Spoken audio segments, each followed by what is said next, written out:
Ésaïe, chapitre 65. J'ai exaucé ceux qui ne demandaient rien, je me suis laissé trouver par ceux qui ne me cherchaient pas. J'ai dit, me voici, me voici. À une nation qui ne s'appelait pas de mon nom, j'ai tendu mes mains tous les jours vers un peuple rebelle, qui marche dans une voie mauvaise, au gré de ses pensées.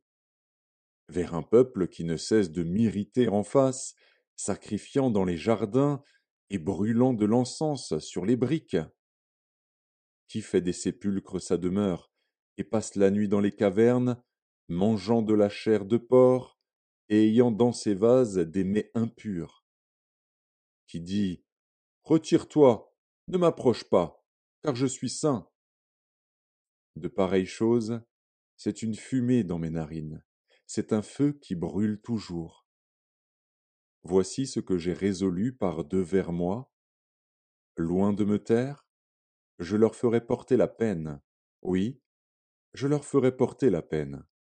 De vos crimes, dit l'Éternel, et des crimes de vos pères, qui ont brûlé de l'encens sur les montagnes et qui m'ont outragé sur les collines. Je leur mesurerai le salaire de leurs actions passées. Ainsi parle l'Éternel. Quand il se trouve du jus dans une grappe, on dit, ne la détruis pas, car il y a là une bénédiction. J'agirai de même, pour l'amour de mes serviteurs, afin de ne pas tout détruire. Je ferai sortir de Jacob une postérité, et de Juda un héritier de mes montagnes. Mes élus posséderont le pays, et mes serviteurs y habiteront. Le Saron servira de pâturage au menu bétail, et la vallée d'Accor servira de gîte au gros bétail, pour mon peuple qui m'aura cherché. Mais vous, qui abandonnez l'Éternel, qui oubliez ma montagne sainte, qui dressez une table pour Gad et remplissez une coupe pour Meni, je vous destine au glaive, et vous fléchirez tous le genou pour être égorgés. Car j'ai appelé, et vous n'avez point répondu. J'ai parlé, et vous n'avez point écouté. Mais vous avez fait ce qui est mal à mes yeux, et vous avez choisi ce qui me déplaît. C'est pourquoi ainsi parle le Seigneur, l'Éternel. Voici, mes serviteurs mangeront, et vous aurez faim. Voici, mes serviteurs boiront, et vous aurez soif. Voici, mes serviteurs se réjouiront, et vous serez confondus. Voici, mes serviteurs chanteront dans la joie de leur cœur. Mais vous, vous crierez dans la douleur de votre âme, et vous vous lamenterez dans l'abattement de votre esprit. Vous laisserez votre nom en imprécation à mes élus. Le Seigneur, l'Éternel, vous fera mourir, et il donnera à ses serviteurs un autre nom. Celui qui voudra être béni dans le pays voudra l'être par le Dieu de vérité, et celui qui jurera dans le pays jurera par le Dieu de vérité. Car les anciennes souffrances seront oubliées, elles seront cachées à mes yeux.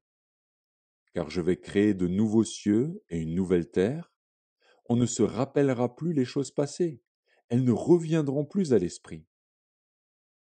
Réjouissez-vous plutôt et soyez toujours dans l'allégresse, à cause de ce que je vais créer.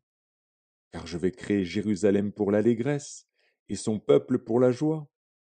Je ferai de Jérusalem mon allégresse, et de mon peuple ma joie. On n'y entendra plus le bruit des pleurs et le bruit des cris. Il n'y aura plus ni enfants ni vieillards qui n'accomplissent leur jour. Car celui qui mourra à 100 ans sera jeune, et le pécheur âgé de 100 ans sera maudit. Ils bâtiront des maisons et les habiteront. Ils planteront des vignes et en mangeront le fruit. Ils ne bâtiront pas des maisons pour qu'un autre les habite. Ils ne planteront pas des vignes pour qu'un autre en mange le fruit. Car les jours de mon peuple seront comme les jours des arbres, et mes élus jouiront de l'œuvre de leurs mains. Ils ne travailleront pas en vain, et ils n'auront pas des enfants pour les voir périr. Car ils formeront une race bénie de l'Éternel, et leurs enfants seront avec eux. Avant qu'ils m'invoquent, je répondrai. Avant qu'ils aient cessé de parler, j'exaucerai. Le loup et l'agneau paîtront ensemble, le lion, comme le bœuf, mangera de la paille, et le serpent aura la poussière pour nourriture. Il ne se fera ni tort ni dommage sur toute ma montagne sainte, dit l'Éternel.